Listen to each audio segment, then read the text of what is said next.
जय श्री कृष्णा। राधे राधे। आज आप लोग सुनेंगे कार्तिक मास महात्मा कथा अध्याय 1। नैमिषारण्य तीर्थ में श्री सूत जी ने 88,000 सनक आदि ऋषियों से कहा, अब मैं आपको कार्तिक मास की कथा विस्तार पूर्वक सुनाता हूँ, जिसका श्रवण करने से मनुष्य के सभी पाप नष्ट हो जाते हैं और अंत समय में वैकुंठ धाम की प्राप्ति होती है। सूत जी ने कहा, श्री कृष्ण जी से अनुमति लेकर देवर्षि नारद के चले जाने के पश्चाताप सत्यभामा प्रसन्न होकर भगवान कृष्ण से बोली, हे प्रभु, मैं धन हुई, मेरा जन्म सफल हुआ। मुझ जैसी त्रिलोक के सुंदरी के जन्मदाता भी धन्य है, जो आपकी 16,000 ऋषियों के बीच में आपकी परम प्यारी पत्नी बनी। मैंने आपके साथ नारद जी को वह कल्प वृक्ष आदि पुरुष विधि पूर्वक दान में दिया, परंतु वही कल्प वृक्ष मेरे घर लहराया करता है। यह बात मृत्यु लोक में किसी स्त्री को ज्ञात नहीं है। हे त्रिलोकीनाथ, मैं आपसे कुछ पूछने की इच्छुक हूँ। आप मुझे कृपया कार्तिक महात्मा की कथा विस्तार पूर्वक सुनाइए, जिसको सुनकर मेरा हित हो और जिसके करने से कल्प प्रयत्न भी आप मुझसे विमुख ना हो। सूत जी आगे बोले, सत्यभामा के ऐसे वचन सुनकर श्री कृष्ण ने हंसते हुए सत्यभामा का हाथ पकड़ा और अपने सेवकों को वहीं रुकने के लिए कहकर विलास युक्त अपनी पत्नी को कल्प वृक्ष के नीचे ले गए। फिर हंसकर बोले, हे प्रिय, 16,000 रानियों में से तुम मुझे प्राणों के समान प्यारी हो। तुम्हारे लिए मैंने इंद्र एवं देवताओं से विरोध किया था। हे कांते, जो बात तुमने मुझसे पूछी है उसे सुनो। एक दिन मैंने श्री कृष्ण तुम्हारी सत्यभामा इच्छा पूर्ति के लिए गुरूर पर सवार होकर इंद्रलोक जाकर कल्प वृक्ष मांगा। इंद्र द्वारा मना किए जाने पर इंद्र एवं गुरूर में घोर संग्राम हुआ और गौलोक में भी गुरूर जी गौवों से युद्ध किया। गुरूर की चोंच की चोट से उनके कान एवं पूंछ कटकर गिरने लगे, जिससे 3 वस्तुएं उत्पन्न हुई। कान से तंबाकू, पूंछ से गोभी और रक्त से मेहंदी बनी। इन तीनों का प्रयोग करने वाले को मोक्ष नहीं मिलता। तब गौओं ने भी क्रोधित होकर गरुड़ पर वार किया, जिससे उनके 3 पंख टूटकर गिर गए। इनके पहले पंख से नीलकंठ, दूसरे से मोर और तीसरे से चकवा चकवी उत्पन्न हुए। हे प्रिय, इन तीनों का दर्शन करने मात्र से ही शुभ फल प्राप्त हो जाते हैं। यह सुनकर सत्यभामा ने कहा, हे प्रभु, कृपया मुझे मेरे पूर्व जन्मों के विषय में बताइए कि मैंने पूर्व जन्म में कौन कौन से दान, व्रत व जप नहीं किए हैं। मेरा स्वभाव कैसा था, मेरे जन्मदाता कौन थे और मुझे मृत्यु लोक में जन्म क्यों लेना पड़ा। मैंने ऐसा कौन सा पुण्य कर्म किया था जिससे मैं आपकी अर्धांगिनी हुई। श्री कृष्ण ने कहा, हे प्रिय, अब मैं तुम्हारे द्वारा पूर्व जन्म में किए गए पुण्य कर्मों को विस्तार पूर्वक कहता हूँ, उसे सुनो। पूर्व समय में सतयुग के अंत में मायापुरी में अत्रि ग्रोथ में वेद वेदांत का ज्ञाता देव शर्मा नामक एक ब्राह्मण निवास करता था। वह प्रतिदिन अतिथियों की सेवा हवन और सूर्य भगवान का पूजन किया करता था। वह सूर्य के समान तेजस्वी था। वृद्धा अवस्था में उसे गुणवती नामक कन्या की प्राप्ति हुई। उस पुत्रहीन ब्राह्मण ने अपनी कन्या का विवाह अपने ही चंद्र नामक शिष्य के साथ कर दिया। वह चंद्र को अपने पुत्र के समान मानता था और चंद्र भी उसे अपने पिता की भांति सम्मान देता था। एक दिन वे दोनों कुश व समिधा लेने के लिए जंगल में गए।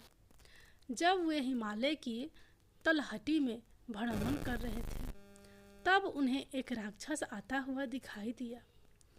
उस उस राक्षस को देखकर भय के कारण उनके अंग शिथिल हो गए और वे वहां से भागने में भी असमर्थ हो गए। तब उस काल के समान राक्षस ने उन दोनों को मार डाला। चूंकि वे धर्मात्मा थे, इसलिए मेरे पार्षद उन्हें मेरे बैकुंठ धाम में मेरे पास ले आए। उन दोनों द्वारा आजीवन सूर्य भगवान की पूजा किए जाने के कारण मैं दोनों पर अति प्रसन्न हुआ।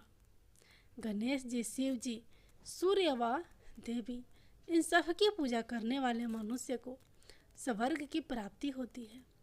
मैं एक होता हुआ भी काल और कर्मों के भेद से 5 प्रकार का होता हूँ। जैसे एक देवदत्त, पिता, भ्राता आदि नामों से पुकारा जाता है।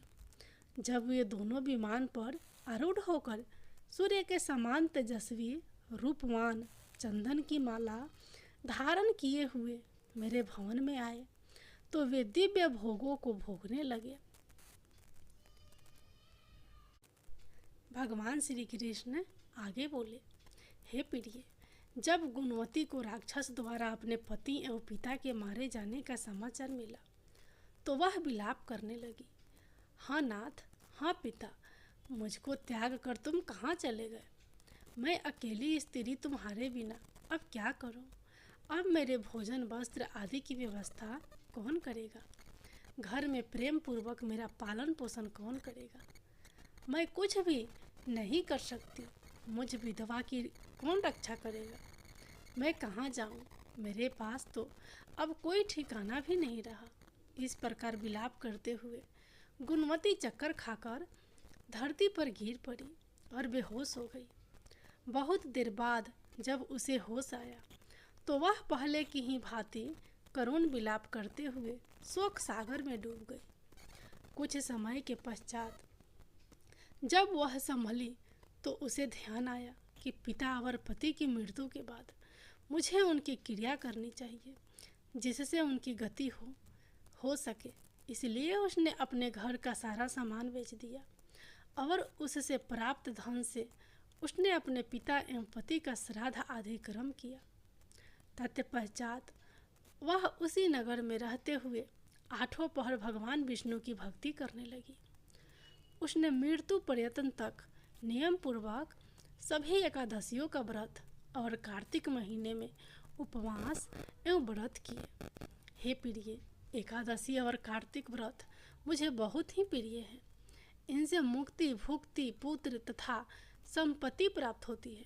कार्तिक मास में जब तुला राशि पर सूर्य आता है, तब ब्रह्म मुहूर्त में उठकर स्नान करने व व्रत व उपवास करने वाले मनुष्य मुझे बहुत प्रिय हैं, क्योंकि यदि उन्होंने पाप भी किए हो तो भी स्नान व व्रत के प्रभाव से उन्हें मोक्ष प्राप्त हो जाता है। कार्तिक में स्नान, जागरण, दीपदान तथा तुलसी के पौधे की रक्षा करने वाले मनुष्य साक्षात भगवान विष्णु के समान है। कार्तिक मास में मंदिर में झाड़ू लगाने वाले, स्वस्तिक बनाने वाले तथा भगवान विष्णु की पूजा करने वाले मनुष्य जन्म मरण के चक्र से छुटकारा पा जाते हैं। यह सुनकर गुणवती भी प्रति वर्ष श्रद्धापूर्वक कार्तिक का व्रत और भगवान विष्णु की पूजा करने लगी। हे प्रिय, एक बार उसे ज्वर हो गया और वह बहुत कमजोर भी हो गई। फिर भी वह किसी प्रकार गंगा स्नान के लिए चली गई। गंगा तक तो वह पहुंच गई, परंतु शीत के कारण वह बुरी तरह से कांप रही थी।